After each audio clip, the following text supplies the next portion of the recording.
27 रमज़ान अल-मुबारक बरकतों, रहमतों और आज़ादी की रात।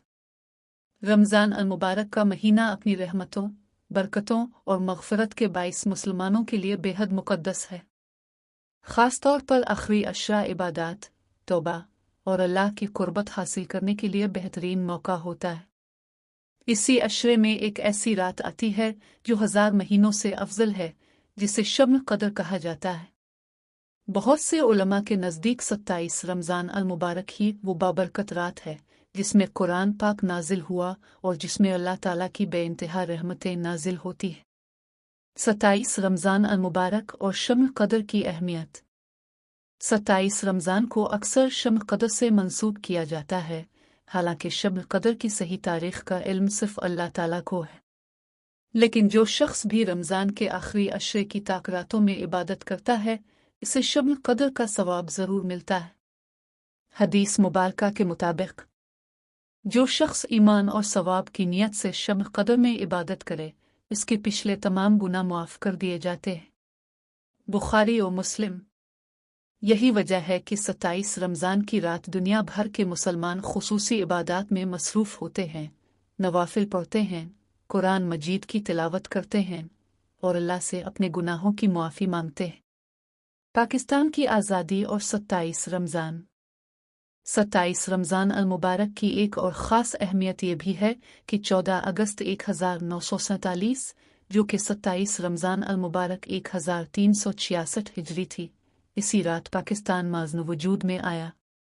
मुसलमानों ने बेशुमार कुर्बानियाँ देकर, दिन रात मेहनत करके और अल्लाह की मदद पर भरोसा करते हुए एक आज़ाद इस्लामी मुल्क हासिल किया। कई लोगों का मानना है कि पाकिस्तान का क़याम भी एक ख़ास रहमत और बरकत का नतीजा था, जो इस बाबरकत महीने में नसीब हुआ। 27 रमज़ान की इबादत और अमाल। इस मुक़द्दस रात को ज़्यादा से ज़्यादा इबादत करना बहुत अहम है, क्योंकि ये रात गुनाहों की मुआफ़ी और नेकियों के जमा होने की रात है। इस रात के कुछ अहम अमाल दर्ज झेल हैं। नमाज़ तहज्जुद। इस रात अल्लाह ताला बंदों की हर दुआ कबूल फरमाता है, लिहाजा तहज्जुद पढ़ना इंतहाई मुअस्सर इबादत है। कुरान पाक की तिलावत। ये वो रात है जिसमें कुरान नाजिल हुआ, इसलिए इस रात में कुरान की तिलावत का बहुत ज़्यादा अजर है। तौबा व इस्तिग़फ़ार। अल्लाह से सच्चे दिल से अपने गुनाहों की मुआफ़ी मांगनी चाहिए। सदका व खैरात। जो शख्स इस रात में सदका देता है, वो 1000 महीनों की नेकियों के बराबर सवाब हासिल करता है। दुआ व मुनाजात। इस रात में अल्लाह ताला से जो भी दुआ मांगी जाए, वो रद्द नहीं होती। नवाफिल और ज़िक्र व अज़कार। नवाफिल अदा करना, दुरूद शरीफ पढ़ना और अल्लाह के ज़िक्र में मशगूल रहना अफजल तरीन अमल है। एक सबक आमोज़ कहानी। रहमत की रात।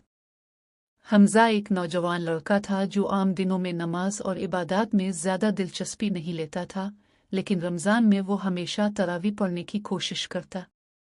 इसके वालिद ने इसे 27 रमज़ान की रात के बारे में बताया और कहा, बेटा, ये रात बहुत ख़ास होती है। अगर तुमने सच्चे दिल से अल्लाह को पुकारा, तो वो तुम्हें माफ़ कर देगा और तुम्हारी ज़िंदगी बदल जाएगी। हमज़ा ने सोचा कि वो इस बार 27 रमज़ान की रात जाग कर इबादत करेगा। इसने तहज्जुद पढ़ी, कुरान मजीद की तिलावत की और दिल से दुआ की, अल्लाह, मुझे अच्छा इंसान बना दे, मुझे नेक रास्ते पर चला और मेरी ज़िंदगी बदल दे। इस रात के बाद हमज़ा ने अपने दिल में सुकून महसूस किया। वो पहले से ज़्यादा इबादत करने लगा, वालिदैन की इज़्ज़त करने लगा और अल्लाह के करीब हो गया। इसे यकीन था कि 27 रमज़ान की रात ने इसकी ज़िंदगी बदल दी है। नतीजा। 27 रमज़ान अल-मुबारक की रात बेपनाह रहमतों और बरकतों की रात है। हमें चाहिए कि इस रात को गफलत में ज़ाय न करें, बल्कि इबादत, दुआ, तौबा और नेक अमाल में गुजारें।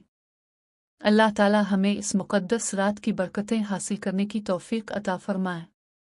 आमीन।